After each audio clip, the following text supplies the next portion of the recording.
Hey, what's going on, social media family? Michael Cabradilla right here in San Diego, California. Welcome back. What we've been doing is we've been reading through this book right here, 100 Simple Secrets of Happy People, and just learning different little things that we can implement on a daily basis, or at least think about to help us to be happier on a daily basis, right? Why not? That we need more happiness in the world.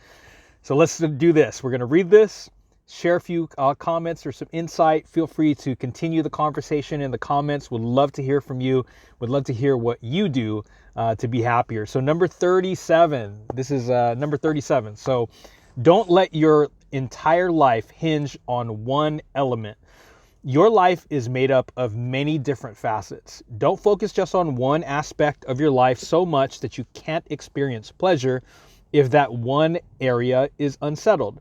It can become all you think about, and it can deaden your enjoyment for everything else, things you would otherwise love. So would you invest every dollar you had in the stock of one company? Of course not, right? Every expert you could possibly consult would tell you to invest by diversifying. So you shouldn't place all your hopes on one company or even one kind of company, right? Instead, you should intelligently pursue a variety of investments with no one central investment capable of ruining your savings. The same applies to living your life. You should diversify your hopes.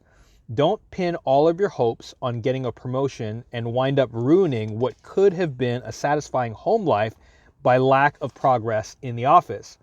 Don't define your life based on having a perfect relationship with one family member and wind up feeling devastated by a strained relationship.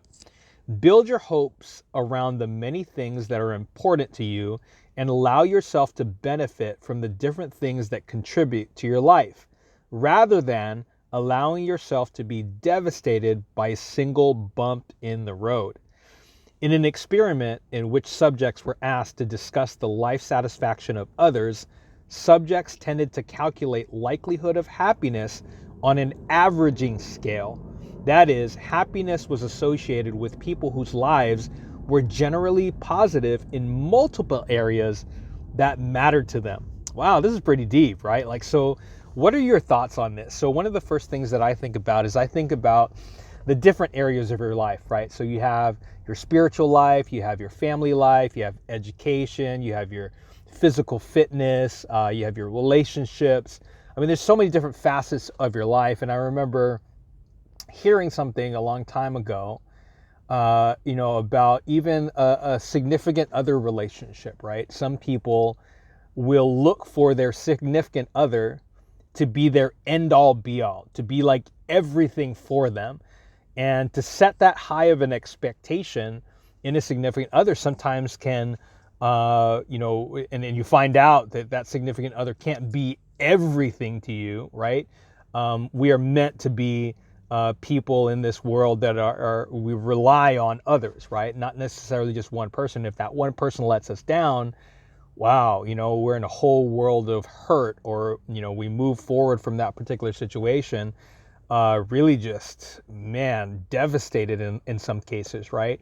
And sometimes a job, especially over these past handful of years, there have been some very challenging things that people have gone through, right? So maybe you had a particular job and, you got let go, but this whole entire job was, exactly what you were banking on. Hopefully that this was the thing that was going to take you to the next level.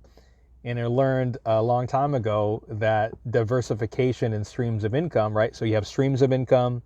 You also have sources of income. A source of income might be an active source of income where you have to put in hours and earn income. A stream of income is where money just continues to come in, whether you work or not.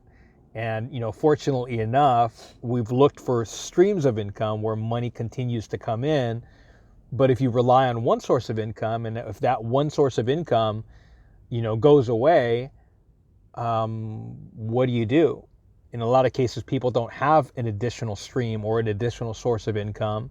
So if that one source of income or stream of income goes away, man, it becomes a very, very challenging situation. So I can definitely see what they're talking about here as it relates to relationships, as it relates to finances. But what else? What are other examples of things that you might rely heavily on? But man, if that thing, that item, that person, that source were to be depleted or to be gone, what would you do? Where would you go? It's a really interesting thing to think about. But anyways, thank you for joining us here on video number 37. We'll see you on video number 38, which will be coming up next. By the way, if you're watching this when I'm recording it, happy holidays. Take care. God bless you.